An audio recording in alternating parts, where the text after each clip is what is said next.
ನಮಸ್ಕಾರ ಎಲ್ಲರಿಗೂ. ನಾವು ಈ ಹಿಂದಿನ ವಿಡಿಯೋದಲ್ಲಿ ಆರ್ಟಿಕಲ್ 20 ಸಂವಿಧಾನದ ಕಲಂ 20ರ ಬಗ್ಗೆ ಡಿಸ್ಕಷನ್ ಮಾಡಕತ್ತೀವಿ. ಅದರ ಮುಂದುವರಿದ ಭಾಗವನ್ನು ಇವತ್ತು ಡಿಸ್ಕಷನ್ ಮಾಡೋಣ. ಇಲ್ಲಿವರೆಗೂ ನಾವು ಏನು ಮಾಡಿವಿ ಅಂತಂದ್ರೆ article 20 sub class 1, article 20 sub class 2ರ ಬಗ್ಗೆ ಡಿಸ್ಕಷನ್ ಮಾಡಿವಿ. ಇದೇನು ಹೇಳ್ತೈತಿ ಅಂತಂದ್ರೆ ಆರ್ಟಿಕಲ್ 20 ಸಬ್ ಕ್ಲಾಸ್ 1 ಏನು ಹೇಳ್ತೈತಿ ಅಂತಂದ್ರೆ ಅಪರಾಧದ ಸಮಯದಲ್ಲಿನ ಶಿಕ್ಷೆಯನ್ನು ಕೊಡಬೇಕೇ ಹೊರತು ಹೆಚ್ಚಿನ ಶಿಕ್ಷೆಯನ್ನು ಕೊಡುವಂತಿಲ್ಲ ಅಂತೇಳಿ ಆರ್ಟಿಕಲ್ 20 ಸಬ್ ಕ್ಲಾಸ್ 1 ಹೇಳ್ತೈತಿ. ಇನ್ನು ಆರ್ಟಿಕಲ್ 20 ಸಬ್ ಕ್ಲಾಸ್ 2 ಏನು ಹೇಳ್ತೈತಿ ಅಂತಂದ್ರೆ ಅಪರಾಧಿಗೆ ಮಾಡಿರುವ ಅಪರಾಧಕ್ಕಾಗಿ ಒಂದು ಸಲ ಶಿಕ್ಷೆಯನ್ನು ಕೊಡಬೇಕೆ ಹೊರತಾಗಿ ಎರಡೆರಡು ಸಲ ಶಿಕ್ಷೆಯನ್ನು ಕೊಡುವಂಗಿಲ್ಲ ಅಂತೇಳಿ ಯಾವುದೋ ನೋ ಡಬಲ್ ಜಿಯೋಪಾಡಿ ತತ್ವವನ್ನು ಆರ್ಟಿಕಲ್ 20 ಸಬ್ ಕ್ಲಾಸ್ 2 ಹೇಳ್ತೈತಿ. ಇವತ್ತು ನಾವು ಡಿಸ್ಕಷನ್ ಮಾಡುವ ವಿಷಯ ಯಾವುದಪ್ಪ ಅಂತಂದ್ರೆ ಆರ್ಟಿಕಲ್ 20 ಸಬ್ ಕ್ಲಾಸ್ 3 ಅಂತಂದ್ರೆ ನೋ ಸೆಲ್ಫ್ ಇನ್ಕ್ರಿಮಿನೇಷನ್ ಅಂತಂದ್ರೆ ತನ್ನ ವಿರುದ್ಧ ತಾನೇ ಸಾಕ್ಷಿ ಹೇಳುವಂತೆ ಒತ್ತಾಯಿಸುವಂತಿಲ್ಲ ಅಂತೇಳಿ ಆರ್ಟಿಕಲ್ 20 ಸಬ್ ಕ್ಲಾಸ್ 3 ಈ ರೀತಿಯಾಗಿರ್ತಕ್ಕಂಥ ಸ್ಟೇಟ್ಮೆಂಟ್ ಅನ್ನು ಹೇಳ್ತೈತಿ. ಹೌದಾ, ಅದನ್ನ ಇವತ್ತು ನಾವು ಡಿಸ್ಕಷನ್ ಮಾಡೋದಿದೆ. ಆರ್ಟಿಕಲ್ 20 ಏನ್ ಹೇಳ್ತೈತಿ ಅಂತಂದ್ರೆ ಆರೋಪವನ್ನು ನಿರ್ಣಯಿಸುವ ಸಮಯದಲ್ಲಿ ಆರೋಪಿಗೆ ಇರತಕ್ಕಂಥ ಕೆಲವೊಂದಿಷ್ಟು ರಕ್ಷಣೆಗಳು, the protection to the accused person in the time of conviction ಅಂತ. ಹೌದಾ, ಅಪರಾಧ ನಿರ್ಣಯಿಸುವ ಸಮಯದಲ್ಲಿ ಆರೋಪಿಗೆ ಇರತಕ್ಕಂಥ ಕೆಲವಷ್ಟು ರಕ್ಷಣೆಗಳು. ಹೌದಾ, ಅದರಲ್ಲಿ 1, 2 ನೋಡಿವಿ. ಆರ್ಟಿಕಲ್ 20 ಸಬ್ ಕ್ಲಾಸ್ 1 ಮತ್ತು ಆರ್ಟಿಕಲ್ 20 ಸಬ್ ಕ್ಲಾಸ್ 2 ನೋಡಿವಿ. ಇನ್ನು ಮೂರನೇ ರಕ್ಷಣೆ ಯಾವುದಪ್ಪ ಅಂತಂದ್ರೆ ನೋ ಸೆಲ್ಫ್ ಇನ್ಕ್ರಿಮಿನೇಷನ್. ಇನ್ ಶಬ್ದಶಃ ಏನೇನು ಶಬ್ದಗಳನ್ನು ಒಳಗೊಂಡೈತಿ ಸಂವಿಧಾನ ಅಂತ ನೋಡೋದಾದ್ರೆ, no person of accused of any offence shall be compelled to be a witness against himself ಅಂತಂದ್ರೆ ಆರೋಪಿಯನ್ನ ಅಪರಾಧ ನಿರ್ಣಯಿಸುವ ಸಮಯದಲ್ಲಿ ಅಂದ್ರೆ ವಿಚಾರಣಾ ಸಮಯದಲ್ಲಿ ತನ್ನ ವಿರುದ್ಧವೇ ತಾನೇ ಸಾಕ್ಷಿ ಹೇಳುವಂತೆ ಒತ್ತಾಯ ಮಾಡುವಂತಿಲ್ಲ ಅಂತೇಳಿ ಆರ್ಟಿಕಲ್ 20 ಸಬ್ ಕ್ಲಾಸ್ 3 ಹೇಳ್ತೈತಿ. ಯಾರು ಒತ್ತಾಯ ಮಾಡಬಾರ್ದು ಅಂತಂದ್ರೆ ರಾಜ್ಯ ಅಂತಂದ್ರೆ ಇಲ್ಲಿ ನಮಗೆ ಕ್ಲಿಯರ್ ಕಟ್ ಆಗಿ ಗೊತ್ತಾಕತಿ ಈ ಹಕ್ಕು ಕೂಡ ರಾಜ್ಯದ ವಿರುದ್ಧವೇ ನಮಗೆ ಸಿಕ್ಕಿರೋದು ಅಂತ. ರಾಜ್ಯದ ವಿರುದ್ಧವೇ ಈ ಹಕ್ಕು ಕೂಡ ನಮಗೆ ಸಿಕ್ಕೈತಿ ಅಂತ. ಹೌದಾ, ಅಂತಂದ್ರೆ ಪ್ರೈವೇಟ್ ವ್ಯಕ್ತಿಯ ವಿರುದ್ಧ ನಾವು ಕೋರ್ಟಿಗೆ ಹೋಗಕ್ಕೆ ಬರೋದಿಲ್ಲ. ಒಂದು ವೇಳೆ ನಮ್ಮನ್ನ ಪ್ರೈವೇಟ್ ವ್ಯಕ್ತಿ ಸಾಕ್ಷಿ ಹೇಳೋಕೆ ಒತ್ತಾಯ ಸಿಗ್ತಿದ್ದ ಅಂತಂದ್ರೆ, ಆದ್ರೆ ರಾಜ್ಯ ಒತ್ತಾಯ ಮಾಡಕತ್ತಿದ್ದು ಅಂದ್ರೆ ಪೊಲೀಸರು ಒತ್ತಾಯ ಮಾಡಕತ್ತಿದ್ರು ಅಂತಂದ್ರೆ, ಅಥವಾ ಪ್ರಾಸಿಕ್ಯೂಷನ್ ದವರು ಒತ್ತಾಯ ಮಾಡಕತ್ತಿದ್ರು ಅಂದ್ರೆ, ನೀನು ಮಾಡಿರೋ ತಪ್ಪನ್ನ ನೀವು ಒಪ್ಪಗೋ ಅಂತೇಳಿ ಒತ್ತಾಯ ಮಾಡಕತ್ತಿದ್ರು ಅಂತಂದ್ರೆ, the forces used by the police to confess is accusation made ಅಂತ ಅಕ್ಯೂಸ್ಡ್. ಆ ಟೈಮ್ನಲ್ಲಿ ಆ ಅಕ್ಯೂಸ್ಡ್ ಇದ್ದವ ಸುಪ್ರೀಂ ಕೋರ್ಟಿಗೆ ಹೋಗ್ಬೋದು. ನೋಡ್ರಿ ಸರ, ಇವರು ನಾನು ತಪ್ಪು ಮಾಡದೇ ಇದ್ರು ಕೂಡ ನಾನು ತಪ್ಪು ಮಾಡಿ ಅಂತೇಳಿ ಒಪ್ಪಗೋ ಅಂತೇಳಿ ನನ್ನ ಮೇಲೆ ಪ್ರೆಷರ್ ತರಕತ್ತಾರೋ ಅಂತೇಳಿ ನೀವು ಕೋರ್ಟಿಗೆ ಹೋಗ್ಬೋದು. ಹೌದಾ, shall be compared no person ಅಂದ್ರೆ ಯಾವುದೇ ವ್ಯಕ್ತಿಯು ಕೂಡ ಶಾಲ್ ಬಿ ಕಂಪೇರ್ಡ್ ಅವನು ಒತ್ತಾಯ ಮಾಡುವಂಗಿಲ್ಲ. ಎದಕ್ಕೆ ಅಂತಂದ್ರೆ ವಿಟ್ನೆಸಸ್ ಅಗೇನೆಸ್ಟ್ ಹಿಮ್ಸೆಲ್ಫ್ ಅಂತಂದ್ರೆ ತನ್ನ ವಿರುದ್ಧ ತಾನೇ ಸಾಕ್ಷಿ ಹೇಳುವಂತೆ, ಪುರಾವೆ ಕೊಡುವಂತೆ ಒತ್ತಾಯ ಮಾಡುವಂತಿಲ್ಲ ಅಂತೇಳಿ article 20 sub clause 3 clear cut ಆಗಿ ಹೇಳ್ತೈತೆ ನಮಗೆ. ಈ ಸದ್ಯದ್ರಾಗ ಒಂದು ಸಮೀಪದಾಗ 2 ವರ್ಷದಿಂದ ಒಂದು ಫಿಲ್ಮ್ ಬಂದಿತ್ತು. ಅದು ಯಾವ್ದಪ್ಪ ಅಂತಂದ್ರೆ ಜೈ ಭೀಮ್. 1 ಸೆಕೆಂಡ್.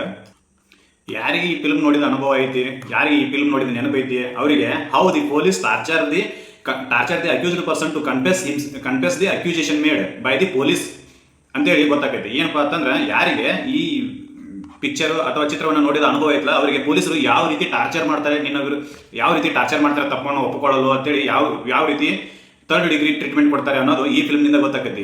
ಹೌದಾ, ಈ ಫಿಲ್ಮ್ ಭಾರಿ ಒಳ್ಳೆದೈತಿ. ಒಂದ್ಸಲ ಹೋಗಿ ಯಾರಾದ್ರೂ ನೋಡ್ರಿ, ಯಾರು ನೋಡಿಲ್ಲ ಅವರೆಲ್ಲರೂ. ಯಾಕಂತಂದ್ರೆ ನಿಮಗೂ ಅನುಭವ ಆಕೈತಿ ಹೆಂಗೆ ಮ್ಯಾನಿಪುಲೇಟ್ ಮಾಡ್ತಾರೆ ಸಾಕ್ಷಿಗಳನ್ನ ಅಂತೇಳಿ. ಮ್ಯಾನಿಪುಲೇಟ್ ಅಂದ್ರೆ ಬದಲಿಸ್ತಾರೆ ಅಂತೇಳಿ. ಈ ಫಿಲ್ಮ್ನಲ್ಲಿ ವ್ಯಕ್ತಿಗಳಿಗೆ ಟಾರ್ಚರ್ ಮಾಡ್ತಾರೆ ಮಾಡಲಾರದ ತಪ್ಪುಗಳನ್ನು ಒಪ್ಪಿಕೋ ಅಂತೇಳಿ. ಹೌದಾ, ಈ ಕಾಯ್ದೆ ಏನಾದರೂ ಇರಲಿಲ್ಲ ಅಂತಂದ್ರೆ, ಆರ್ಟಿಕಲ್ 20 ಸಬ್ ಕ್ಲಾಸ್ 3 ಏನಾದರೂ ಇರಲಿಲ್ಲ ಅಂತಂದ್ರೆ, ಯಾರು ನಿರಪರಾಧಿಗಳು ಅವರಿಗೆಲ್ಲ ಅದೇ ಟ್ರೀಟ್ಮೆಂಟ್ ಹಾಕಿತ್ತು. ಏನಪ್ಪಾ ಅಂತಂದ್ರೆ ಕೆಲವೊಂದಿಷ್ಟು ಮಲ್ ಪ್ರಾಕ್ಟೀಸ್ ಮಾಡ್ತಕ್ಕಂಥ ಪೊಲೀಸರಿಂದ ನೀ ಮಾಡಲಾರದ ತಪ್ಪಿಗೆ ನಾವು ಮಾಡೇವಿ ಅನ್ನೋದನ್ನು ಒಪ್ಕೊಳ್ಳೋವರೆಗೂ ಟಾರ್ಚರ್ ಅನ್ನು ಕೊಡಲಾಗ್ತಿತ್ತು. ಹೌದಾ, ಯಾವಾಗ ಈ ಆರ್ಟಿಕಲ್ 20 ಸಬ್ ಕ್ಲಾಸ್ 3 ನಮಗೆ ಪ್ರೊಟೆಕ್ಷನ್ ಕೊಡ್ತೈತೋ ಅಲ್ಲಿವರೆಗೂ ಪೊಲೀಸರು ನಮ್ಮನ್ನು ಏನು ಮಾಡೋಕ್ಕಾಗೋದಿಲ್ಲ. ಹೌದಾ, ಯಾಕಂತಂದ್ರೆ ನಾವು ನಮ್ಮ ವಿರುದ್ಧ ಸಾಕ್ಷಿ ಹೇಳುವಂತೆ ಯಾರು ನಮ್ಮನ್ನು ಒತ್ತಾಯಿಸುವಂತಿಲ್ಲ. In case we are fit under the any offence. ಒಂದು ವೇಳೆ ನಾವು ಯಾವುದಾದ್ರೂ ಕೇಸ್ನಲ್ಲಿ ಸಿಕ್ಕಾಕೊಂಡಿದ್ರೆ, ಹೌದಾ, ವಿಚಾರಣಾ ಸಮಯದಲ್ಲಿ ಯಾರು ನಮ್ಮನ್ನು ಒತ್ತಾಯ ಮಾಡುವ ಹಾಗಿಲ್ಲ. ಅದಕ್ಕೆ ಈ ಚಿತ್ರ ಪುಷ್ಟಿ ಕೊಡ್ತೈತಿ, ನಮಗೆ ತಿಳುವಳಿಕೆ ಹೇಳ್ತೈತಿ. ಈ ಚಿತ್ರವನ್ನು ನೋಡಿದ್ರೆ ಅಂದ್ರೆ ನಿಮಗೆ ಗೊತ್ತಾಗ್ತೈತಿ ಹೆಂಗೆ ಪೊಲೀಸರು ಟಾರ್ಚರ್ ಮಾಡ್ತಾರೋ ಅಂತೇಳಿ. ಎಲ್ಲ ಪೊಲೀಸರು ಮಾಡ್ತಾರೆ, ಎಲ್ಲ ಸ್ಟೇಷನ್ದಾಗೂ ಅದೇ ಆಗ್ತೈತಿ ಅಂತೇಳಿ ನಾ ಹೇಳಂಗಿಲ್ಲ.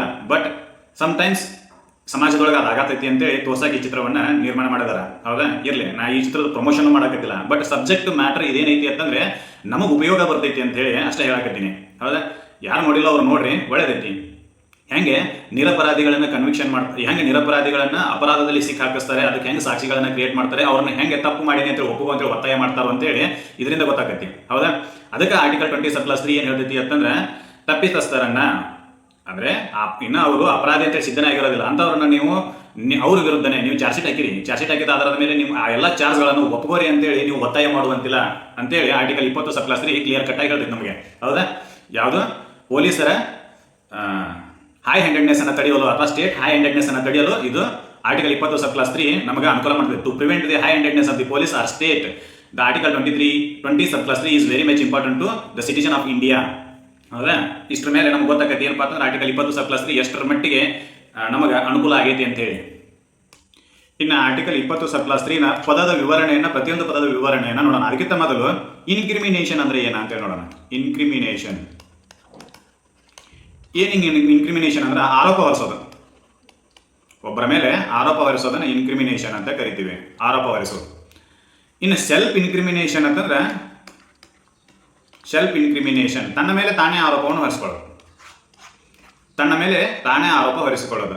ಇದನ್ನ ಸಂವಿಧಾನದೊಳಗೆ ನೋ ಅಂತೇಳಿ ಬರೀತೀವಿ. ನೋ ಅಂತಂದ್ರೆ ಈ ರೀತಿ ಪದ್ಧತಿ ಇಲ್ಲ ಅಂತ. ತನ್ನ ಮೇಲೆ ತಾನ ಆರೋಪ ಹೊರಿಸಿಕೊಳ್ಬೇಕು ಅಂತಂದ್ರೆ some force be acted on the person ಅಂತ ಅಂದ್ರೆ ಕೆಲವೊಂದಿಷ್ಟು ಶಕ್ತಿಗಳು ಆ ವ್ಯಕ್ತಿಯ ಮೇಲೆ ಕೆಲಸ ಮಾಡಿರ್ತವೆ. ಹೌದಾ? ಆ ಕೆಲಸದಿಂದನೇ ಆ ವ್ಯಕ್ತಿ ಏನ್ ಮಾಡಿರ್ತಾನೆ ಅಂತಂದ್ರೆ ಮಾಡಲಾರದ ತಪ್ಪುಗಳನ್ನ ಕನ್ಫೆಸ್ ಮಾಡ್ಕೊಂಡಿರ್ತಾನೆ. ಈ ರೀತಿ ಆಗಬಾರದು ಅಂತ ಹೇಳಿ ಸಂವಿಧಾನದೊಳಗೆ ಬರೋದು ಏನಂತೇಳಿ ನೋ ಸೆಲ್ಫ್ ಇನ್ಕ್ರಿಮಿನೇಷನ್ ಅಂತಂದ್ರೆ ನಿನ್ನಷ್ಟಕ್ಕೆ ನೀನೇ ನಿನ್ನ ವಿರುದ್ಧವೇ ಸಾಕ್ಷಿ ಹೇಳಲು ಯಾರನ್ನೂ ಒತ್ತಾಯ ಮಾಡುವಂತಿಲ್ಲ ಅಂತೇಳಿ ಆರ್ಟಿಕಲ್ 20 ಸಬ್-3 ಸ್ಪಷ್ಟವಾಗಿ ಹೇಳ್ತೈತಿ. No self incrimination. ಇನ್ನು ಸೆಲ್ಫ್ ಇನ್ಕ್ರಿಮಿನೇಷನ್ 2 ತರ ಇರ್ತವೆ. ಒಂದು ವಾಲಂಟರಿಲಿ, ಯಾರದೇ ಒತ್ತಾಯ ಇಲ್ಲದೆ ತನ್ನಷ್ಟಕ್ಕೆ ತಾನೇ ಬಂದು ಇಲ್ರಿ ನಾನು ತಪ್ಪು ಮಾಡೀನಿ ಅಂತೇಳಿ ಒಪ್ಪಿಕೊಳ್ಳೋದು, ಆ ವಿಷಯ ಬೇರೆ. ಇನ್ನು ವಾಲಂಟರಿ, ಎರಡನೇದು ಯಾವುದು? ಇನ್ನು ವಾಲಂಟರಿ. ಇಲ್ಲಿ ಏನಾಗಿರ್ತೈತಿ ಅಂತಂದ್ರೆ ಯಾರ್ದೋ ಒತ್ತಾಯಕ್ಕೆ ಬಂದು ತನ್ನ ವಿರುದ್ಧ ತಾನೇ ಸಾಕ್ಷಿ ಹೇಳ್ತಿರ್ತಾನೆ. ಈ ರೀತಿಯಾಗಿರ್ತಕ್ಕಂಥ ಅಪರಾಧವನ್ನ ಈ ರೀತಿಯಾಗಿರ್ತಕ್ಕಂಥ ಕಾರ್ಯವನ್ನ ಯಾವುದು ಮಾಡುವಂತಿಲ್ಲ ಅಂತೇಳಿ ಆರ್ಟಿಕಲ್ 20 ಸಬ್-3 ಹೇಳ್ತೈತಿ. ಆದ್ರೆ ಈ ರೀತಿ ಕಾರ್ಯವನ್ನು ಮಾಡಬಹುದು ಅಂತೇಳಿ ಆರ್ಟಿಕಲ್ 20 ಸಬ್-3 ಹೇಳ್ತೈತಿ. ವಾಲಂಟರಿ, ಈಗ ಯಾವುದೋ ಒಂದು ಆಕ್ಸಿಡೆಂಟ್ ಆಗಿರ್ತೈತಿ. ಹೌದಾ? ಅವ್ನು ವಾಲಂಟರಿ ಆಗಿ ಬಂದು ಇಲ್ಲಿ ನಾನು ರ್ಯಾಶ್ ಆಗಿ ಓಡಿಸಕತ್ತೀನಿ, ಸಲ್ಮಾನ್ ಖಾನ್ ಕೇಸ್ ಅದ, ಸಲ್ಮಾನ್ ಖಾನ್ ಒಪ್ಕೊಂಡಿಲ್ಲ. ಆದ್ರೆ ಇಲ್ಲಿ ಯಾರೋ ಒಬ್ರು ಅವಂಗ ಇದನ್ನಾಗಿರ್ತೈತಿ ಅಂತ ಅನ್ಕೊಂಡ್ರೆ, ಜ್ಞಾನೋದಯ ಆಗಿತ್ತು, ತಪ್ಪಿನ ಅರಿವು ಆಗಿತ್ತು ಅಂತ ನಾವು ಬಂದು ಒಪ್ಕೋಬಹುದು. ಸರ್ ಇಲ್ರಿ ನಾನು ರ್ಯಾಶ್ ಆಗಿ ಗಾಡಿ ಓಡಿಸಕತ್ತಿದ್ನಿ, ಮುಂದೆ ಮಗು ಬಂತು, ನಾನು ಆಶಿದ್ನಿ ಅಂತೇಳಿ ಕನ್ಫೆಸ್ ಮಾಡ್ಬೋದು. ತನ್ನ ತಪ್ಪನ್ನು ಒಪ್ಕೊಂಡು ಇಲ್ರಿ ನನಗೆ ಶಿಕ್ಷೆ ಕೊಡ್ರಿ ಅಂತ ಕೇಳ್ಬೋದು. ಹೌದಾ? ಆದ್ರೆ ಇನ್ವಾಲಂಟರಿ ಕೇಸ್ನಲ್ಲಿ ಅವನು ನಾನು ತಪ್ಪ ಮಾಡಿಲ್ಲ ಅಂತೇಳಿ ಹೇಳುವ ಸಮಯದಲ್ಲಿ ನೀವು ಅವನು ಒತ್ತಾಯ ಮಾಡುವಂಗಿಲ್ಲ. ಫಾರ್ ಎಕ್ಸಾಂಪಲ್ ಏನಾಗಿರ್ತೈತಿ, ಈಗ ಇದೇ ಸಲ್ಮಾನ್ ಖಾನ್ ಕೇಸ್ನಲ್ಲಿ ಅವೇನು ಹೇಳಾಕ್ತಾನೋ ಅಂತಂದ್ರೆ ನಾನು ಅದು ಚೀಟ್ನಾಗ ಇಲ್ರಿ ನಾ ಗಾಡಿನ ಹೊಡ್ಯಾಕತ್ತಿಲ್ರಿ ಅಂತ ಅವ ಹೇಳ್ತಾನೆ. ಅವಾಗ ನೀನು ಅವ್ನು ಒಪ್ಪಗೋ ಅಂತೇಳಿ ಅವಾಗ treatment, torture, 3rd degree treatment ಅದು ಕೊಡುವಂತಿಲ್ಲ. ಒತ್ತಾಯ ಅಂದ್ರೆ ಅದನ್ನ ಬರ್ದಿಲ್ಲ ಅಷ್ಟೇ. ಪೊಲೀಸರು ಒತ್ತಾಯ ಮಾಡಕತ್ತಾರ ಅಂತಂದ್ರೆ ಹಂಗೆ ಒತ್ತಾಯ ಮಾಡ್ತಿರ್ತಾರೆ ಅವ್ರು. ಟು ಏರೋಪ್ಲೇನ್ ಏರ್ಸೋದು, 3rd ಡಿಗ್ರಿ ಟ್ರೀಟ್ಮೆಂಟ್ ಕೊಡೋದು, ಆಮೇಲೆ ಹೊಡೆದು ಬಡಿದು ಅವೆಲ್ಲ ಇರ್ತವೆ. ಅವು ಕಂಡು ಬರೋದಿಲ್ಲ ಅಷ್ಟೇ. ಅದನ್ನ ಬಿಟ್ಟರೆ ಮತ್ತೆ ಮಾಡೋಕ್ಕಾಗೋದಿಲ್ಲ. ಆ ರೀತಿಯಾಗಿರ್ತಕ್ಕಂಥ ಟ್ರೀಟ್ಮೆಂಟ್ಗಳನ್ನ ತಡೆಯೋ ಸಲುವಾಗಿ ಆರ್ಟಿಕಲ್ 20 ಸಬ್-3 ಸಂವಿಧಾನಕ್ಕೆ ಸೇರ್ಪಡೆ ಆಯಿತು ಅಂತಲೇ ಹೇಳ್ಬೋದು. ಹೌದಾ? ಯಾಕೆ ಹಿಂಗಿದ್ ನೀವು ಸಂವಿಧಾನದೊಳಗೆ ಈ ರೀತಿಯಾಗಿರ್ತಕ್ಕಂಥ ಏನೋ ಒಂದು ಹಾದಿಯನ್ನು ಸೇರಿಸಿದ್ರು ಅಥವಾ ಒಂದು ಪರಿಹಾರವನ್ನು ಇಟ್ಟರು ಅಥವಾ ನಾಗರಿಕ ಈ ಹಕ್ಕನ್ನು ಕೊಟ್ಟರು ಅಂತೇಳಿ ಕೇಳಿದರೆ, ಒಂದನೇದು ಯಾವ್ದಪ್ಪ ಅಂತಂದ್ರೆ to maintain the human dignity. ಯಾವುದು? To maintain the human dignity. ಒಂದನೇದು ಹ್ಯೂಮನ್ ಡಿಗ್ನಿಟಿ, ಮಾನವಿಕ ಘನತೆಯನ್ನು ಎತ್ತಿ ಹಿಡಿಯುವ ಸಲುವಾಗಿ ಆರ್ಟಿಕಲ್ 20 ಸಬ್-3 ಭಾರತದ ಸಂವಿಧಾನಕ್ಕೆ ಸೇರ್ಪಡೆ ಮಾಡಿ ಯಾವುದೇ ವ್ಯಕ್ತಿಯನ್ನ ತನ್ನ ವಿರುದ್ಧವೇ ಸಾಕ್ಷಿ ಹೇಳುವಂತೆ ಒತ್ತಾಯ ಮಾಡುವಂತಿಲ್ಲ ಅಂತ ಹೇಳಿದ್ರು. ಅದರಿಂದ ಹೆಂಗೆ ಹ್ಯೂಮನ್ ಡಿಗ್ನಿಟಿ ಅಥವಾ ಮಾನವಿಕ ಘನತೆಯನ್ನು ಎತ್ತಿ ಹಿಡಿದಂಗೆ ಆಕತಿ ಅಂತಂದ್ರೆ ದಬ್ಬಾಳಿಕೆಯ ವಿಚಾರಣೆಯು ಏನಾಕತಿ ಅಂತಂದ್ರೆ ಮಾನವನ ಘನತೆಯನ್ನ ತಳ್ಳಿ ಹಾಕತಿ, ಮಾನವನ ಘನತೆಯನ್ನ ಹಾಳು ಮಾಡ್ತೈತಿ. ಈಗ ಫಾರ್ ಎಕ್ಸಾಂಪಲ್ ಯಾರೋ ಒಬ್ರು ಊರಾಗ ದೊಡ್ಡ ಮನುಷ್ಯರು ಇರ್ತಾರೆ, ಅವನ ವಿರುದ್ಧ ಕೆಲವೊಂದಿಷ್ಟು ಜನ ಪಿತೂರಿ ಮಾಡಿ ಪೊಲೀಸ್ ಸ್ಟೇಷನ್ ಕಂಪ್ಲೇಂಟ್ ಕೊಡ್ತಾರೆ. ಕಂಪ್ಲೇಂಟ್ ಕೊಟ್ಟ ತಕ್ಷಣ ಪೊಲೀಸರು ಹಿಂದೆ ಮುಂದೆ ನೋಡಲಾರ್ದೆ ಆ ವ್ಯಕ್ತಿಯನ್ನು ಕರ್ಕೊಂಡ್ಬಂದು ನೀನು ಈ ತಪ್ಪು ಮಾಡಿದೆ ಅಂತೇಳಿ ಒಪ್ಪೋ ಅಂತೇಳಿ ಅವ್ನು 3rd ಡಿಗ್ರಿ ಟ್ರೀಟ್ಮೆಂಟ್ ಅದು ಕೊಟ್ಟು ಅವ್ನು ಒಪ್ಪಿಸಿದ್ರು. ಅದೇ ರೀತಿಯಾಗಿರ್ತಕ್ಕಂಥ ಚಾರ್ಜ್ ಶೀಟನ್ನು ಕೋರ್ಟಿಗೆ ಫೈಲ್ ಮಾಡಿದ್ರು ಅಂದ್ರೆ ಆ ವ್ಯಕ್ತಿ ಗಳಿಸಿರ್ತಕ್ಕಂಥ ಘನತೆ ಎಲ್ಲಾನು ಮಣ್ಣಪಾಲಕತ್ತೆ. ಅದಕ್ಕೆ to maintain the human dignity. ಯಾಕಂತಂದ್ರೆ ಆ ವ್ಯಕ್ತಿ ಪೊಲೀಸರ ಮುಂದೆ ಕನ್ಫೆಸ್ ಮಾಡ್ಕೊಂಡಾರ್ತಂದ್ರೆ ಇಲ್ರಿ ನಾನು ಮಾಡೀನಿ ಅಂತೇಳಿ ಒಪ್ಕೊಂಡಾರ್ತಂದ್ರೆ ಆ ವ್ಯಕ್ತಿ ಜೀವನ ಪೂರ್ತಿ ಗಳಿಸಿರ್ತಕ್ಕಂಥ ಘನತೆ, ಅವನ ಗೌರವ ಮಣ್ಣಪಾಲಾಗಿ ಹೋಗುತ್ತೆ. ಅದನ್ನು ಮೇಂಟೈನ್ ಮಾಡೋ ಸಲುವಾಗಿ ಏನು ಮಾಡ್ತಾರೆ ಅಂತಂದ್ರೆ ಆರ್ಟಿಕಲ್ 20 ಸಬ್-3 ಸಂವಿಧಾನಕ್ಕೆ ಸೇರಿಸ್ತಾರೆ. ಏನಪ್ಪಾ ಅಂತಂದ್ರೆ ಯಾವುದೇ ವ್ಯಕ್ತಿಯ ಘನತೆ ಅಥವಾ ಗೌರವ ಕನ್ಫೆಸ್ ಮಾಡಿಕೊಳ್ಳೋದು, ಘನತೆ ಗೌರವ ಹಾಳಾಗಬಾರ್ದು ಅಂತೇಳಿ ಅದನ್ನ ಏನು ಮಾಡೋದು ಸಂವಿಧಾನಕ್ಕೆ ಸೇರ್ಪಡೆ ಮಾಡ್ತಾರೆ. ಅದರಿಂದ ನಾವೇನು ಹೇಳ್ಬೋದು ಅಂತಂದ್ರೆ ನೋ ಸೆಲ್ಫ್ ಇನ್ಕ್ರಿಮಿನೇಷನ್ ಯಾಕೆ ಸಂವಿಧಾನಕ್ಕೆ ಸೇರ್ಪಡೆ ಮಾಡಿದ್ರು ಅಂತಂದ್ರೆ ಆರ್ಟಿಕಲ್ 20 ಸಬ್-3 ಯಾಕೆ ಸಂವಿಧಾನಕ್ಕೆ ಸೇರ್ಪಡೆ ಮಾಡಿದ್ರು ಅಂತಂದ್ರೆ ಮಾನವನ ಘನತೆ ಮತ್ತು ಗೌರವಗಳನ್ನು ಕಾಪಾಡಿಕೊಳ್ಳಲು ಅಂತೇಳಿ ಒಂದು ರೀಸನ್ ಅನ್ನು ಕೊಡಬಹುದು. ಅಂದ್ರೆ ಇದೊಂದು ರೀತಿ ಲಕ್ಷ್ಮಣ ರೇಖೆ ಇದ್ದಂಗೆ. ಆರ್ಟಿಕಲ್ 20 ಸಬ್-3 ಲಕ್ಷ್ಮಣ ರೇಖೆ ಇದ್ದಂಗೆ. ಯಾರಿಗೆ ಅಂತಂದ್ರೆ ಸರ್ಕಾರಕ್ಕೆ ಇದನ್ನು ದಾಟಿ ಬರಬಾರ್ದು ನೀನು ಅಂತೇಳಿ. ಯಾಕಂತಂದ್ರೆ ಸರ್ಕಾರ ಲಕ್ಷ್ಮಣ ರೇಖೆಯನ್ನು ದಾಟಕತ್ತಿತ್ತು ಅಂತಂದ್ರೆ ಮನುಷ್ಯರ ಮಾನವರ ಅಥವಾ ನಾಗರಿಕರ ಘನತೆ ಮತ್ತು ಗೌರವಗಳು ಮಣ್ಣು ಪಾಲಾಗ್ತಾವೆ ಅನ್ನೋದ್ರಿಂದ ಇದೊಂದು ರೀತಿ ಲಕ್ಷ್ಮಣ ರೇಖೆ ಹೇಳ್ದಂಗೆ ಯಾರಿಗೆ ಸರ್ಕಾರಕ್ಕೆ ನೆನಪಿರಲಿ. ಇನ್ನು ಎರಡನೇದು ಯಾವುದಪ್ಪ ಅಂತಂದ್ರೆ ಪ್ರಿಜುಂಪ್ಷನ್ ಆಫ್ ಇನ್ನೋಸೆನ್ಸ್ ಅಂತ. ಪ್ರಿಜುಂಪ್ಷನ್ ಆಫ್ ಇನ್ನೋಸೆನ್ಸ್ ಏನು ಇನ್ನೋಸೆನ್ಸ್ ಏನು ಹಿಂಗಂದ್ರೆ ಅಂತ ಕೇಳ್ಬೋದು. ಕ್ರಿಮಿನಲ್ ಕೇಸ್ನೊಳಗೆ ಒಂದು ಇದನ್ನಿದೆ, ತತ್ವ ಇದೆ. ಏನಪ್ಪ ಅಂತಂದ್ರೆ ಯಾರು ಆಪಾದಿತ ವ್ಯಕ್ತಿ ಅದಾನೋ ಅವನ ಬಗ್ಗೆ ಕೋರ್ಟ್ ಪ್ರಿಜುಂಪ್ಷನ್ ಮಾಡ್ತೈತಿ ಏನಂತಂದ್ರೆ ಅವ ನಿರಪರಾಧಿ ಅದಾನ ಅಂತೇಳಿ. ನಿರಪರಾಧಿ ಪ್ರಿಜುಂಪ್ಷನ್ ಅಂದ್ರೆ ಊಹೆ ಮಾಡ್ತೈತಿ ಅವ ನಿರಪರಾಧಿ ಅದಾನ ಅಂದ್ರೆ ಕಂಪ್ಲೇಂಟ್ ಸುಳ್ಳೈತಿ ಅಂತೇಳಿ ಕೋರ್ಟ್ನ ಊಹೆ. ಅದನ್ನ ಪ್ರೂವ್ ಮಾಡಬೇಕು ಯಾರು ಅಂತಂದ್ರೆ ಸ್ಟೇಟ್ ಪ್ರೂಫ್ ಮಾಡಬೇಕು. ಪ್ರೂಫ್ ಮಾಡೋ ಬರ್ಡನ್ ಯಾರ ಮೇಲೆ ಬಿತ್ತು ಅಂತಂದ್ರೆ ಸ್ಟೇಟ್ ಮೇಲೆ. Burden of the proof is on the shoulder of the state. ಹೌದಾ? ಯಾಕಂತಂದ್ರೆ ಆರೋಪ ಮಾಡಿರೋದು ಅದೇ ಅಲ್ಲಿ ಸ್ಟೇಟ್ ಅಂತಂದ್ರೆ ಕಂಪ್ಲೇಂಟ್ ಕೊಟ್ಟಿರ್ತಾರಲ್ಲ ಅವ್ರ ಪರವಾಗಿ ಸ್ಟೇಟ್ ಇನ್ವೆಸ್ಟಿಗೇಷನ್ ಮಾಡ್ತಿರ್ತೈತಿ. ಹೌದಾ? ಅವರು ಆರೋಪ ಸಾಬೀತಾಗೈತೆ ಅಂತ ಹೇಳಿ ಚಾರ್ಜ್ ಶೀಟ್ ಹಾಕಿರ್ತಾರೆ. ಹೌದಾ? ಅದನ್ನ ಪ್ರೂವ್ ಮಾಡೋ ಬರ್ಡನ್ ಯಾರ ಮೇಲೆ ಅಂತಂದ್ರೆ ಪ್ರಾಸಿಕ್ಯೂಷನ್ ಮೇಲೆ ಅಂದ್ರೆ ಸ್ಟೇಟ್ ಮೇಲೆ. ಇದು ಕಾಮನ್ ಆಗಿ ಕ್ರಿಮಿನಲ್ ಕೇಸ್ನಾಗ ನಡೆಯೋದಿಲ್ಲ. ಕ್ರಿಮಿನಲ್ ಕೇಸ್ನಾಗ ಪ್ರಿಜುಂಪ್ಷನ್ ಇರ್ತೈತಿ ಯಾರಿಗೆ? ಕೋರ್ಟ್ನವರಿಗೆ ಒಂದು ಪ್ರಿಜುಂಪ್ಷನ್ ಇರ್ತೈತಿ. The person who is under the trial he is innocent ಅಂತ ಹೇಳಿ ಒಂದು ಪ್ರಿಜುಂಪ್ಷನ್ ಇರ್ತೈತಿ ಕೋರ್ಟಿಗೆ. ಅದನ್ನ ಸುಳ್ಳು ಮಾಡಬೇಕು ಯಾರು? ಪ್ರಾಸಿಕ್ಯೂಷನ್ದವರು ಬೈ ಗಿವಿಂಗ್ ದಿ ಎವಿಡೆನ್ಸ್ ಅಂತ. ಹೌದಾ? ಅವಾಗ ಅವ್ರು ಏನ್ ಮಾಡ್ತಾರೋ ಅಂತಂದ್ರೆ ಅವ್ರು ಡಾಕ್ಯುಮೆಂಟ್ ಅನ್ನ ಕಲೆಕ್ಟ್ ಮಾಡೋದು ಅಥವಾ ಮತ್ತೊಂದೇನೋ ಆಧಾರಗಳನ್ನು ಕಲೆಕ್ಟ್ ಮಾಡೋದು ಅವ್ರಿಗೆ ತೊಂದರೆ ಆಯಿತು ಅಥವಾ ಅವ್ರಿಗೆ ಆಧಾರಗಳು ಸಿಗಲಿಲ್ಲ ಅಂತಂದ್ರೆ ಅವ್ರು ಏನ್ ಮಾಡ್ತಾರೋ ಅಂತಂದ್ರೆ ಅವನ್ನೇ ಒತ್ತಾಯ ಮಾಡ್ಬೋದು. ಇಲ್ಲ ನಿನ್ ಪರವಾಗಿ ನೀನೇ ಹೇಳಪ್ಪ ಸಾಕ್ಷಿ ಅಂತ ಹೇಳಿ ಅವನ್ನ ಥರ್ಡ್ ಡಿಗ್ರಿ ಟಾರ್ಚರ್ ಮಾಡ್ಬೋದು. ಅದ್ರ ಸಲುವಾಗಿನೇ ಈ ರೀತಿಯಾಗಿರ್ತಕ್ಕಂಥ ಪ್ರತಿಬಂಧನೆಗಳನ್ನು ಸಂವಿಧಾನದಲ್ಲಿ ಕೊಟ್ಟರು. ಏನಪ್ಪಾ ಅಂತಂದ್ರೆ ನೀವು ಆ ವ್ಯಕ್ತಿಯ ಅಪಾದನೆ ಮಾಡ್ಯಾನೋ ಅಪರಾಧ ಮಾಡ್ಯಾನೋ ಇಲ್ಲೋ ಅಂತೇಳಿ in the time of trial ಗೊತ್ತಾಕೈತಿ. ಹೌದಾ? ಆದ್ರೆ ಗೊತ್ತಾಗೋಕ್ಕಿಂತ ಮುಂಚೆ ಕೋರ್ಟ್ನವ್ರು ಏನ್ ಮಾಡಿರ್ತಾರೋ ಅಂತಂದ್ರೆ ಹಿ ಈಸ್ ಇನ್ನೋಸೆಂಟ್ ಪರ್ಸನ್ ಅಂತ ಹೇಳಿ ಪ್ರಿಜುಂಪ್ಷನ್ ಮಾಡಿರ್ತಾರೆ. ಇಮ್ಯಾಜಿನೇಷನ್ ಇರ್ತೈತಿ. ಅದನ್ನ ಸುಳ್ಳು ಮಾಡಬೇಕು ಯಾರು? ಪ್ರಾಸಿಕ್ಯೂಷನ್ದವರು. ಅದನ್ನ ಸುಳ್ಳು ಮಾಡೋಕೆ ಅವರು ಡಾಕ್ಯುಮೆಂಟ್ ಅನ್ನ ಕಲೆಕ್ಟ್ ಮಾಡಬೇಕು ಹೊರತಾಗಿ ವ್ಯಕ್ತಿಯನ್ನ ತನ್ನ ವಿರುದ್ಧವೇ ತಾನೇ ಸಾಕ್ಷಿ ಹೇಳು ಅಂತೇಳಿ ಒತ್ತಾಯ ಮಾಡುವಂಗಿಲ್ಲ. ಹೌದಾ? ಡಾಕ್ಯುಮೆಂಟ್ ಅನ್ನ ಕಲೆಕ್ಟ್ ಮಾಡಿ ನಿಮ್ಮ ಮೇಲೆ ಇರ್ತಕ್ಕಂಥ ಬರ್ಡನ್ ಅನ್ನು ನೀವು ಪ್ರೂವ್ ಮಾಡಬೇಕು, ಜವಾಬ್ದಾರಿಯನ್ನ ತೋರಿಸಿಕೊಳ್ಬೇಕು. ಹೊರತಾಗಿ ನಿಮ್ಮ ಜವಾಬ್ದಾರಿಯಿಂದ ನುಳಿಸಿಕೊಳ್ಳುವ ಸಲುವಾಗಿ ವ್ಯಕ್ತಿಯನ್ನೇ ಒತ್ತಾಯಪೂರ್ವಕವಾಗಿ ತನ್ನ ವಿರುದ್ಧವೇ ತಾನೇ ಸಾಕ್ಷಿ ಹೇಳುವಂತೆ ನೀವು ಒತ್ತಾಯ ಮಾಡುವಂತಿಲ್ಲ ಅಂತ. To forcefully compel the person ಅಂತ. ಹೌದಾ? You cannot force the person to compel his charges ಅಂತ.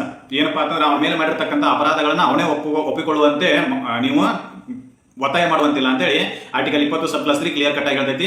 ಯಾಕೆ ಈ ಕಾನೂನನ್ನು ಕೊಟ್ಟರು ಅಂತಂದ್ರೆ ಪ್ರಿಜಂಪ್ಷನ್ ಆಫ್ ಇನ್ನೋಸೆನ್ಸ್ ಅಂತ ಅಂದ್ರೆ ಮುಗ್ಧತೆಯ ಊಹೆ ಅಂತ ಹೇಳಿ. ಮುಗ್ಧತೆಯ ಊಹೆಯನ್ನು ಯಾರು ಮಾಡ್ತಾರೋ ಅಂತಂದ್ರೆ ಕೋರ್ಟ್ನವ್ರು ಮಾಡ್ತಾರೆ. ಯಾರ ಮೇಲೆ ಅಕ್ಯೂಸ್ಡ್ ಪರ್ಸನ್ ಯಾರು ಇರ್ತಾರೋ, ಆರೋಪಿ ಯಾರು ಇರ್ತಾರೋ ಅವ ಈ ಸದಕ್ಕೆ ಮುಗ್ಧದಾನು ಅಂತೇಳಿ. ಹೌದಾ? ನಾವು ಮ್ಯಾಥಮೆಟಿಕ್ಸ್ ನಾಗ ಕಲಿತೀವಿ ಏನಪ್ಪಾ ಅಂತಂದ್ರೆ HSA = LSA ಅಂತೇಳಿ, left hand side = right hand side ಅಂತೇಳಿ.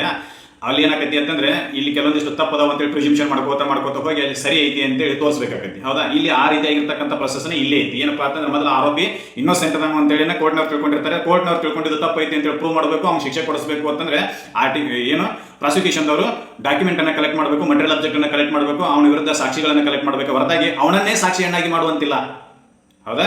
ಅವನ್ನ ಸಾಕ್ಷಿ ಮಾಡಿ ಇಲ್ರಿ ಸರ ತನ್ನ ವಿರುದ್ಧ ತಾನೇ ಆರೋಪವನ್ನು ಒಪ್ಕೊಳಕತ್ತಾನ್ರಿ ಅಂತ ಹೇಳಿ ನೀವು ಹೇಳುವಂತಿಲ್ಲ. ಯಾಕಪ್ಪ ಅಂತಂದ್ರೆ ನೀವು ಏನ್ ಮಾಡಿರ್ತೀರಿ ಥರ್ಡ್ ಡಿಗ್ರಿ ಟಾರ್ಚರ್ ಅದು ಕೊಟ್ಟು ಅವನು ಒಪ್ಪಿಸುವಂತೆ ಮಾಡಿರ್ತೀರಿ. ಆವಾಗ ಅದನ್ನ ಏನ್ ಮಾಡ್ತಾರೋ ಅಂತಂದ್ರೆ ಈ ನ್ಯಾಯಾಲಯ ಒಪ್ಪಿಕೊಳ್ಳೋದಿಲ್ಲ. ಒಂದು ವೇಳೆ ಆರೋಪಿ ತಾನಾಗೆ ಬಂದು ಇಲ್ರಿ ಸರ್ ನಾನು ತಪ್ಪು ಮಾಡೇನ್ರಿ ನನಗೆ ಶಿಕ್ಷೆ ಕೊಡ್ರಿ ಅಂತ ಹೇಳಿ ಕೇಳಿದ್ರೆ ಈಸ್ ಓಕೆ.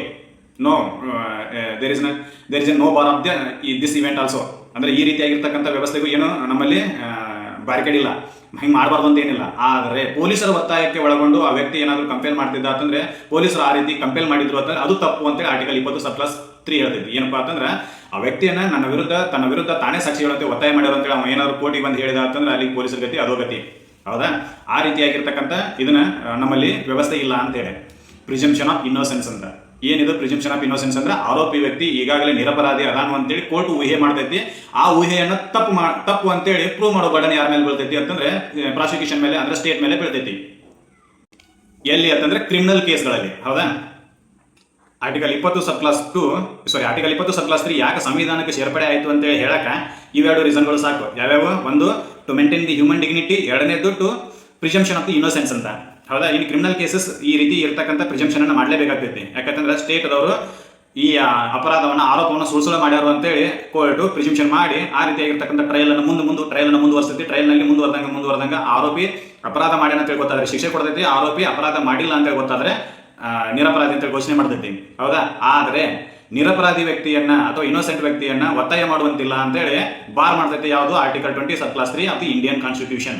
ಹೌದಾ? ಇದಿಷ್ಟು ನೆನಪಿರಬೇಕು. ಇನ್ನ ಸಂವಿಧಾನದೊಳಗೆ what is the meaning of self incrimination ಅಂತೇಳಿ ಬರದಾರನಂತೆ ಕೇಳಿದ್ರೆ ಇಲ್ಲ, ಬರೀ ಸೆಲ್ಫ್ ಇನ್ಕ್ರಿಮಿನೇಷನ್ ಅಂತೇಳಿ ಬರೆದ್ರು. ಏನೋ ಯಾವುದೇ ವ್ಯಕ್ತಿಯನ್ನು ತನ್ನ ವಿರುದ್ಧವೇ ತಾನೇ ಸಾಕ್ಷಿ ಹೇಳುವಂತೆ ಒತ್ತಾಯಿಸುವಂತಿಲ್ಲ ಅಂತೇಳಿ ಹೇಳಿದ್ರು. ಆದರೆ ಯಾವ್ಯಾವುದು ಒತ್ತಾಯ ಅಂತೇಳಿ ಬರೀಲಿಲ್ಲ.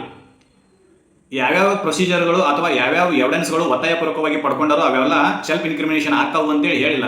ಅದಕ್ಕೆ ಕೆಲವೊಂದಿಷ್ಟು ಜಜ್ಮೆಂಟ್ಗಳು ಅದ್ರ ಬಗ್ಗೆ ವಿವರಣೆ ಕೊಡ್ತಾವೆ. ಯಾವ್ಯಾವ ಅಂದ್ರೆ ದಿಸ್ ಇಸ್ ಸೆಲ್ಫ್ ಇನ್ಕ್ರಿಮಿನೇಷನ್, ಇದು ಸೆಲ್ಫ್ ಇನ್ಕ್ರಿಮಿನೇಷನ್, ಇದು ಸೆಲ್ಫ್ ಇನ್ಕ್ರಿಮಿನೇಷನ್, ಇದು ಸೆಲ್ಫ್ ಇನ್ಕ್ರಿಮಿನೇಷನ್ ಅಲ್ಲ ಅಂತೇಳಿ ಕೆಲವೊಂದಿಷ್ಟು ಜಜ್ಮೆಂಟ್ಗಳು ಹೇಳ್ತವೆ. ಅದ್ರ ಬಗ್ಗೆ ಸ್ಟಡಿ ಮಾಡಬೇಕು. ಯಾಕಂದ್ರೆ ಸೆಲ್ಫ್ ಇನ್ಕ್ರಿಮಿನೇಷನ್ ಈ ನನ್ನ ವಿರುದ್ಧವೇ ನಾನೇ ಸಾಕ್ಷಿ ಹೇಳುವಂತೆ ಒತ್ತಾಯ ಮಾಡುವಂತಿಲ್ಲ ಅಂತಂದ್ರೆ ಈ ಕೆಲವೊಂದಿಷ್ಟು ಟೈಮ್ ನಾನು ಬ್ರೈನ್ ಮ್ಯಾಪಿಂಗ್ ಅದು ಮಾಡೋದು ಸೆಲ್ಫ್ ಇನ್ಕ್ರಿಮಿನೇಷನ್ ಅಂತ ಕೇಳ್ಬೋದು. ಬ್ರೈನ್ ಮ್ಯಾಪಿಂಗ್ ಅದನ್ನ ಸುಳ್ಳು ಹೇಳಕತ್ತೇನೆ ಕರೆ ಹೇಳಾಕ್ತೇನೆ ಅಂತ ಗೊತ್ತಾಗತ್ತೆ. ಹೌದಾ? ಬ್ಲಡ್ ಸ್ಯಾಂಪಲ್ ಅದು ತಗೊಳ್ಳೋದು ಸೆಲ್ಫ್ ಇನ್ಕ್ರಿಮಿನೇಷನ್ ಹೌದಾ ಅಲ್ವಾ ಅಂತ ಕೇಳ್ಬೋದು. ಹೌದಾ? ನಾನು ವಾಯ್ಸ್ ರೆಕಾರ್ಡ್ ಮಾಡಿ ಅದನ್ನ ಎವಿಡೆನ್ಸ್ ತಗೊಳ್ಳೋದು ಏನು ಸೆಲ್ಫ್ ಇನ್ಕ್ರಿಮಿನೇಷನ್ ಹೌದಾ ಅಲ್ವಾ ಅಂತೇಳಿ ಕೇಳಿದ್ರೆ ಈ ರೀತಿಯಾಗಿರ್ತಕ್ಕಂಥ ಘಟನೆಗಳು ಸಂವಿಧಾನದಲ್ಲಿ ಬರೆದಿಲ್ಲ. ಆದರೆ ಈ ರೀತಿಯಾದಂಥ ಘಟನೆಗಳು ಸುಪ್ರೀಂ ಕೋರ್ಟ್ ಮುಂದೆ ಬಂದಾಗ ಸುಪ್ರೀಂ ಕೋರ್ಟ್ ಹೇಳ್ತೈತಿ this is a self incrimination, this is not a self incrimination ಅಂತೇಳಿ ಹೇಳಿರ್ತೈತಿ. ಅಂತ ಕೆಲವೊಂದಿಷ್ಟು ಜಜ್ಮೆಂಟ್ಗಳನ್ನು ನೋಡೋಣ. ಒಂದನೇದು ಯಾವಪ್ಪ ಅಂತಂದ್ರೆ M P Sharma versus Satish Chandra ಅಂತ. ಸತೀಶ್ ಚಂದ್ರ ವರ್ಸಸ್ ಸತೀಶ್ ಚಂದ್ರ. ಈ ಕೇಸ್ನಲ್ಲಿ ಇಶ್ಯೂ ಏನಪ್ಪಾ ಅಂತಂದ್ರೆ ಡಾಕ್ಯುಮೆಂಟ್ ಕಲೆಕ್ಟ್ ಮಾಡೋದು ಮತ್ತು ಮಟೀರಿಯಲ್ ಆಬ್ಜೆಕ್ಟ್ ಅನ್ನು ಕಲೆಕ್ಟ್ ಮಾಡೋದು ಸೆಲ್ಫ್ ಇನ್ಕ್ರಿಮಿನೇಷನ್ ಅಂತ. ಡಾಕ್ಯುಮೆಂಟ್ಸ್ ಅನ್ನು ಕಲೆಕ್ಟ್ ಮಾಡೋದು ಮತ್ತು ಮಟೀರಿಯಲ್ ಆಬ್ಜೆಕ್ಟ್ ಅನ್ನು ಕಲೆಕ್ಟ್ ಮಾಡೋದು ಸೆಲ್ಫ್ ಇನ್ಕ್ರಿಮಿನೇಷನ್ ಅಂಡರ್ದಾಗ ಬರ್ತೈತೇನಾ ಅಂತನೋ, ಅಂದ್ರೆ ಆರ್ಟಿಕಲ್ 20 ಸಬ್-3 ಉಲ್ಲಂಘನೆ ಆಕತ್ತೇನಾ ಅಂತ. To collect the documents and material object is not violation of the article 20 sub ಏನಂತೇಳಿ ಈ ಕ್ವಶನ್ ಎಲ್ಲಿ ಸುಪ್ರೀಂ ಕೋರ್ಟ್ ಮುಂದೆ ಬರುತ್ತೆ. ಅವಾಗ ಸುಪ್ರೀಂ ಕೋರ್ಟ್ ಹೇಳ್ತೈತಿ ಏನಂತೇಳಿ ಡಾಕ್ಯುಮೆಂಟ್ ಕಲೆಕ್ಟ್ ಮಾಡೋದು ಮತ್ತು ಮಟೀರಿಯಲ್ ಆಬ್ಜೆಕ್ಟ್ ಅನ್ನು ಕಲೆಕ್ಟ್ ಮಾಡೋದು ಏನಪ್ಪಾ ಅಂತಂದ್ರೆ this is not a violation of the article 20 ಸಬ್-3 ಅಂತ. ಇದು ಯಾವುದೇ ರೀತಿಯಾಗಿರ್ತಕ್ಕಂಥ ಆರ್ಟಿಕಲ್ 20 ಸಬ್-3 ಉಲ್ಲಂಘನೆ ಅಲ್ಲ ಅಂತ. ಫಾರ್ ಎಕ್ಸಾಂಪಲ್ ಮೊನ್ನೆ ಯಾರ್ದು ಮರ್ಡರ್ ಕೇಸು ರೇಣುಕಾಸ್ವಾಮಿ ಮರ್ಡರ್ ಕೇಸ್ನಲ್ಲಿ ದರ್ಶನ್ ಅವರು ಏನ್ ಮಾಡಿದ್ರು ಅಂತಂದ್ರೆ ಹೋಗಿದ್ರು. ಅಲ್ಲಿ ದರ್ಶನನ್ನ ನಿನ್ನ ವಿರುದ್ಧ ನೀನೇ ಸಾಕ್ಷಿ ಹೇಳಂತ ಒತ್ತಾಯ ಮಾಡೋದಿಲ್ಲ. ಆದರೆ ದರ್ಶನ ಕೃತ್ಯಕ್ಕೆ ಬಳಸಿರ್ತಕ್ಕಂಥ ಮಟೀರಿಯಲ್ಗಳನ್ನ ಬಳಸ್ಯಾರ ಅಂತ ಹೇಳೋದಿಲ್ಲ, ಏನಂತ ಹೇಳೋದಿಲ್ಲ. ಒಂದು ವೇಳೆ ಮರ್ಡರ್ ಆಗೈತಿ ಅಂತ ಮರ್ಡರ್ ಬಳಸಿರ್ತಕ್ಕಂಥ ವೆಪನ್ಗಳನ್ನ ಕಲೆಕ್ಟ್ ಮಾಡೋದು ಸೆಲ್ಫ್ ಇನ್ಕ್ರಿಮಿನೇಷನ್ ಅಲ್ಲ ಅಂತ. ಅಲ್ಲಿ ಯಾರ್ಯಾರಿದ್ರು ಸಾಕ್ಷಿಗಳನ್ನ ಕಲೆಕ್ಟ್ ಮಾಡೋದು, ಅಲ್ಲಿ ಬ್ಲಡ್ ಸ್ಯಾಂಪಲ್ ಬಿದ್ದಿತ್ತಂದ್ರೆ ಅದನ್ನು ಕಲೆಕ್ಟ್ ಮಾಡೋದು, ಈ ರೀತಿಯಾಗಿರ್ತಕ್ಕಂಥ ಡಾಕ್ಯುಮೆಂಟ್ಗಳನ್ನ ಆಬ್ಜೆಕ್ಟ್ಗಳನ್ನ ಕಲೆಕ್ಟ್ ಮಾಡೋದು ನಾಟ್ ಅ ಸೆಲ್ಫ್ ಇನ್ಕ್ರಿಮಿನೇಷನ್. ಹೌದಾ? ಇದು ಸೆಲ್ಫ್ ಇನ್ಕ್ರಿಮಿನೇಷನ್ ಮೀನಿಂಗ್ನಲ್ಲಿ ಅಂಡರ್ದಲ್ಲಿ ಬರೋದಿಲ್ಲ ಅಂತ ಹೇಳಕ್ ಅದನ್ನ ಹೇಳಿದ ಅರ್ಥ ಹೊರತಾಗಿ ಮತ್ತೇನಿಲ್ಲ. ಹೌದಾ? ಇಲ್ಲಿ M P Sharma versus Satish Chandra ಕೇಸ್ನಲ್ಲಿ ಏನಾಗಿತ್ತು ಅಂತಂದ್ರೆ ಡಾಕ್ಯುಮೆಂಟ್ ಕಲೆಕ್ಟ್ ಮಾಡೋದ್ರ ವಿರುದ್ಧ ಸುಪ್ರೀಂ ಕೋರ್ಟ್ ಹೋಗಿದ್ರು. ಇಲ್ಲಿ ಡಾಕ್ಯುಮೆಂಟ್ ಅನ್ನು ಕಲೆಕ್ಟ್ ಮಾಡೋದ್ರಿಂದ ನನ್ನ ವಿರುದ್ಧವೇ ನನಗೆ ಸಾಕ್ಷಿ ಹೇಳು ಅಂತೇಳಿ ಹೇಳ್ದಂಗಾಕತ್ರಿ ಅಂತ ಕೇಳಿದ್ರು. ಅವಾಗ ಹೇಳಿದ್ರು ಇಲ್ಲ, ಡಾಕ್ಯುಮೆಂಟ್ ಕಲೆಕ್ಟ್ ಮಾಡೋದು ಅಥವಾ ಆಬ್ಜೆಕ್ಟಿವ್ ಮಟೀರಿಯಲ್ಗಳನ್ನ ಕೃತ್ಯಕ್ಕೆ ಬಳಸಿರ್ತಕ್ಕಂಥ ಮಟೀರಿಯಲ್ಗಳನ್ನ ಕಲೆಕ್ಟ್ ಮಾಡೋದು ಯಾವುದೇ ರೀತಿಯಾಗಿರ್ತಕ್ಕಂಥ ಸೆಲ್ಫ್ ಇನ್ಕ್ರಿಮಿನೇಷನ್ ವೈಲೇಷನ್ ಆಗೋದಿಲ್ಲ. ಅದು ಆರ್ಟಿಕಲ್ 20 ಮತ್ತು ಸಬ್-3 ವೈಲೇಷನ್ ಅಲ್ಲ ಅಂತೇಳಿ ಸುಪ್ರೀಂ ಕೋರ್ಟ್ ಜಜ್ಮೆಂಟ್ ಕೊಟ್ಟೈತಿ. ಹೌದಾ? ಇನ್ನು ಎರಡನೇ ಕೇಸ್ ನೋಡೋದಾದ್ರೆ, ಎರಡನೇ ಕೇಸು ನಂದಿನಿ ಸಾತ್ಪತಿ ವರ್ಸಸ್ PL ಧನಿ ಅಂತಕ್ಕಂಥ ಕೇಸ್ನಲ್ಲಿ ನೋಡೋದಾದ್ರೆ ಇಲ್ಲಿ ಏನಾಗಿರ್ತೈತಿ ಅಂತಂದ್ರೆ ನಂದಿನಿ ಸಾತ್ಪತಿ ಅನ್ನೋರು ಒಡಿಶಾ ಮುಖ್ಯಮಂತ್ರಿ ಆಗಿರ್ತಾರೆ. ಅವ್ರೊಂದು ಕೆಲವೊಂದಿಷ್ಟು ಕರಪ್ಷನ್ ಒಳಗೆ ಸಿಕ್ಕಾಕೊಂಡಿರ್ತಾರೆ. ಕರಪ್ಷನ್ ಒಳಗೆ ಪೊಲೀಸರು ಇಂಟ್ರಾಗೇಷನ್ ಮಾಡ್ತಿರ್ತಾರೆ, ಪ್ರಶ್ನೆಗಳನ್ನು ಕೇಳ್ತಿರ್ತಾರೆ. ಈ ಇಂಟ್ರಾಗೇಷನ್ ಮಾಡೋ ಸಮಯದಲ್ಲಿ ಅವರು ಸುಮ್ಮನೆ ಇರ್ತಾರೆ, ಸೈಲೆನ್ಸ್ ಮೇಂಟೈನ್ ಮಾಡಿರ್ತಾರೆ, ಏನು ಹೇಳೋದಿಲ್ಲ ಕೇಳೋದಿಲ್ಲ, ಸುಮ್ಮನೆ ಇದ್ಬಿಡ್ತಾರೆ. ಅವರು ಸೈಲೆನ್ಸ್ ಅನ್ನ ಮೇಂಟೈನ್ ಮಾಡಿರ್ತಾರೆ. ಈ ರೀತಿಯಾಗಿರ್ತಕ್ಕಂಥ ಸೈಲೆನ್ಸ್ ಸೆಲ್ಫ್ ಇನ್ಕ್ರಿಮಿನೇಷನ್ ಅಂಡರ್ದೊಳಗೆ ಬರ್ತೈತೆ ಇಲ್ಲ ಅಂತ ಹೇಳಿ ಕೇಳ್ತಾರೆ. ಅವಾಗ ಸುಪ್ರೀಂ ಕೋರ್ಟ್ದವ್ರು ಹೇಳ್ತಾರೆ ಅಂತಂದ್ರೆ ಏನಪ್ಪಾ ಅಂತಂದ್ರೆ self incrimination is a right of the person, silence is the right of the person ಅಂತ ಹೇಳಿ ಹೇಳ್ತಾರೆ. ಅಂದ್ರೆ ಮೌನವಾಗಿರೋದು ವ್ಯಕ್ತಿಯ ಹಕ್ಕು. ಆದ್ರೆ ನೀವು ಅವರನ್ನ ಒತ್ತಾಯ ಮಾಡುವಂತಿಲ್ಲ, ಕ್ವಶನ್ಗೆ ಆನ್ಸರ್ ಮಾಡುವಂತೇಳಿ ಒತ್ತಾಯ ಮಾಡುವಂತಿಲ್ಲ. ಇಂಟ್ರಾಗೇಷನ್ ಸಮಯದಲ್ಲಿ ಅವ್ರು ಕ್ವಶನ್ ಕೇಳ್ತಿರ್ತಾರೆ, ಇವ್ರು ಆನ್ಸರ್ ಮಾಡಬೇಕು. ಹೌದಾ? ಆದ್ರೆ ಅವ್ರು ಸೈಲೆನ್ಸ್ ಮೇಂಟೈನ್ ಮಾಡಿದ್ರು ಅಂತಂದ್ರೆ ನೀನು ಆನ್ಸರ್ ಮಾಡುವಂತೇಳಿ ಕಂಪೇಲ್ ಮಾಡುವಂಗಿಲ್ಲ. ಅವ್ರನ್ನ ಕರೆಯರ ಹೇಳು ಸುಳ್ಳರ ಹೇಳು ಎಸ್ ಆರ್ ನೋ ಅಂತ ಹೇಳಂತೇಳಿ ಅವ್ರಿಗೆ ಕಂಪೇಲ್ ಮಾಡುವಂಗಿಲ್ಲ. ಅವ್ರು ಸುಮ್ಮನೆ ಇದ್ರು ಅವ್ರು ಸುಮ್ಮನೆ ಅದಾರ ಅಂತೇಳಿ ಅಷ್ಟೇ ಬರ್ಕೋಬೇಕು ಹೊರತಾಗಿ ನೀವು ಬೇರೆ ಯಾವುದೇ ರೀತಿಯಾಗಿರ್ತಕ್ಕಂಥ ಫೋರ್ಸ್ ಅನ್ನು ಯೂಸ್ ಮಾಡುವಂತಿಲ್ಲ ಅಂತೇಳಿ ಇಲ್ಲಿ ಸುಪ್ರೀಂ ಕೋರ್ಟ್ ವರ್ಡಿಕ್ಟ್ ಕೊಡ್ತೈತಿ. ಅಂತಂದ್ರೆ ಇದರಿಂದ ಏನಾಕೈತಿ ಅಂತಂದ್ರೆ ಸ್ಕೋಪ್ ಎಕ್ಸ್ಟೆಂಡ್ ಆಕೈತಿ. ಅಂದ್ರೆ ಇಲ್ಲಿ ಕೋರ್ಟ್ನ ವಿಚಾರಣೆಯಲ್ಲಿ ಒಪ್ಪಗೋ ಅಂತೇಳಿ ಕಂಪೇಲ್ ಮಾಡಬಾರ್ದು ಅಂತೇಳಿ, ಇನ್ಕ್ರಿಮಿನೇಟ್ ಮಾಡಬಾರ್ದು ಅಂತೇಳಿ ಆರ್ಟಿಕಲ್ 20 ಸಬ್-3 ಹೇಳ್ತಿತ್ತು. ಆದ್ರೆ ಇಲ್ಲಿ ಏನಾಯ್ತು ಅಂತಂದ್ರೆ ಸ್ಕೋಪ್ ವಿಚಾರಣೆ ಎಲ್ಲಿ ಅಂತಂದ್ರೆ ಇಂಟ್ರಾಗೇಷನ್ ಸಮಯದಲ್ಲಿಯೂ ಕೂಡ, ಪೊಲೀಸ್ ವಿಚಾರಣೆ ಸಮಯದಲ್ಲಿಯೂ ಕೂಡ ಇದು ಉಪಯೋಗಕ್ಕೆ ಬರ್ತದೆ.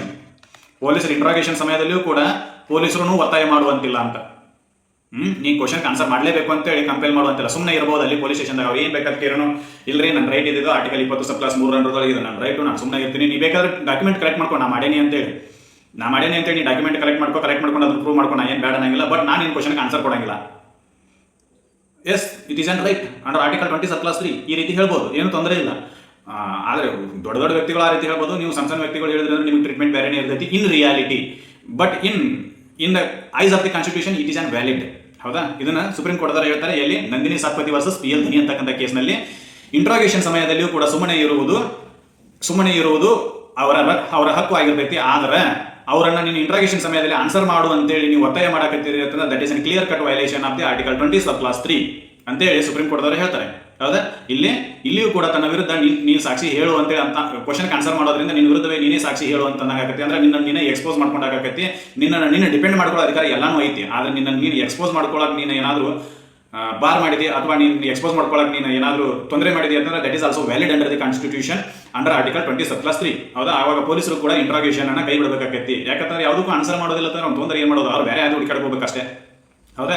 ಇದು 2ನೇ ಕೇಸು. ಇನ್ನು 3ನೇ ಕೇಸ್ ನೋಡೋದಾದ್ರೆ, 3ನೇದು ಯಾವಪ್ಪ ಅಂತಂದ್ರೆ Selvi versus state of Karnataka. ಈ ಕೇಸ್ನಲ್ಲಿ ಏನಾಗಿತ್ತು ಅಂತಂದ್ರೆ ನಾರ್ಕೋ ಅನಾಲಿಸಿಸ್, ಈ ಟೆಕ್ನಿಕ್ಗಳಿವು ಮನುಷ್ಯ ಕರೆ ಹೇಳಕತ್ತಾನೋ ಸುಳ್ಳು ಹೇಳಕತ್ತಾನೋ ಅಂತೇಳಿ ಟೆಸ್ಟ್ ಮಾಡಕ ನಾರ್ಕೋ ಅನಾಲಿಸಿಸು, ಆಮೇಲೆ ಬ್ರೈನ್ ಮ್ಯಾಪಿಂಗು. ಈ ರೀತಿಯಾಗಿರ್ತಕ್ಕಂಥ ಟೆಕ್ನಾಲಜಿಗಳನ್ನು ಬಳಸಿ ತಪ್ಪನ್ನ ಕಂಡುಹಿಡಿಯಕ ಇವ್ನ ಬಳಕೆ ಮಾಡ್ಕೋಬಹುದನ್ನ ಅಂತ ಕೇಳಿದ್ರೆ ಸುಪ್ರೀಂ ಕೋರ್ಟ್ ಹೇಳ್ತೈತಿ this is on proof of the self incrimination. Hence, Constitution says that there is no self-incrimination. You cannot do this type of technical analysis in the time of the investigation ಅಂತ ಹೇಳ್ತಾರೆ ಅವರು. ಅಂತಂದ್ರೆ ಈ ರೀತಿಯಾಗಿರ್ತಕ್ಕಂಥ ಟೆಕ್ನಾಲಜಿಗಳನ್ನು ಬಳಸಿಕೊಂಡು ವ್ಯಕ್ತಿಯ ವಿರುದ್ಧ ಸಾಕ್ಷಿಯನ್ನು ಕಂಡುಹಿಡಿಯಕ ಸಾಧ್ಯವೇ ಇಲ್ಲ. ಯಾಕಂತಂದ್ರೆ ಇದು ಸೆಲ್ಫ್ ಇನ್ಕ್ರಿಮಿನೇಷನ್ ತತ್ವದ ಕ್ಲಿಯರ್ ಕಟ್ ವೈಲೇಷನ್ ಆಕೈತಿ. ನೀವು ಬೇಕಂದ್ರೆ ಅವ್ನ ಕನ್ಸೆಂಟ್ ತಗೋಬಹುದು. ಒಪ್ಪಿಗೆ ತಗೊಂಡು ನೀವು ಏನಾದ್ರು ಮಾಡಕತ್ತಿದ್ರಿ ಅಂತಂದ್ರೆ ನೋ ಪ್ರಾಬ್ಲಮ್ ಎಟ್ ಆಲ್. ಅವ ಒಪ್ಪಿಗೆ ಕೊಟ್ಟಿದ್ದ ಅಂತಂದ್ರೆ ನೀವು ಈ ರೀತಿಯಾಗಿರ್ತಕ್ಕಂಥ ನಾರ್ಕೋ ಅನಾಲಿಸಿಸ್ ಬ್ರೈನ್ ಮ್ಯಾಪಿಂಗು ಮಾಡಬಹುದು. ಹೊರತಾಗಿ ಅವನ ಒಪ್ಪಿಗೆ ಇಲ್ಲದೆ ನೀವು ಈ ರೀತಿಯಾಗಿರ್ತಕ್ಕಂಥ ನಾರ್ಕೋ ಅನಾಲಿಸಿಸ್ ಬ್ರೈನ್ ಮ್ಯಾಪಿಂಗು ಮಾಡುವ ಹಾಗಿಲ್ಲ. ಇದು ನೋ ಇನ್ ಸೆಲ್ಫ್ ಇನ್ಕ್ರಿಮಿನೇಷನ್ ತತ್ವದ ಕ್ಲಿಯರ್ ಕಟ್ ಉಲ್ಲಂಘನೆ ಆಗೈತಿ ಅಂತೇಳಿ ಸುಪ್ರೀಂ ಕೋರ್ಟ್ ದವರು ಹೇಳ್ತಾರೆ. ಎಲ್ಲಿ? Selvi versus state of Karnataka ಕೇಸ್ನಲ್ಲಿ ನಾರ್ಕೋ ಅನಾಲಿಸಿಸ್ ಮತ್ತು ಬ್ರೈನ್ ಮ್ಯಾಪಿಂಗ್ ಮಾಡೋದು ಕೂಡ ಸೆಲ್ಫ್ ಇನ್ಕ್ರಿಮಿನೇಷನ್ ಅದ ಮೀನಿಂಗ್ ನ ಅಂಡರ್ದಲ್ಲಿ ಬರ್ತೈತಿ ಅಂತೇಳಿ ಅವ್ರು ಹೇಳಿದ್ರು. ಹೌದಾ? ಆದ್ರೆ ಕನ್ಸೆಂಟ್ ಒಪ್ಪಿಗೆ ಪಡೆದಿದ್ರೆ ಏನು ತೊಂದರೆ ಇಲ್ಲ. ಒಪ್ಪಿಗೆ ಬೇಕೇ ಬೇಕು. ಯಾರ ಒಪ್ಪಿಗೆ? ಆರೋಪಿಯ ಒಪ್ಪಿಗೆ ಬೇಕು. ಆರೋಪಿ ಒಪ್ಪಿಗೆ ಕೊಡದಿದ್ರೆ you cannot done this technology, you cannot done this ಅಂತ ಅಂದ್ರೆ you cannot use this technology against the accused person ಅಂತ. ಹೌದಾ? ಇದು ನೆನಪಿರಬೇಕು.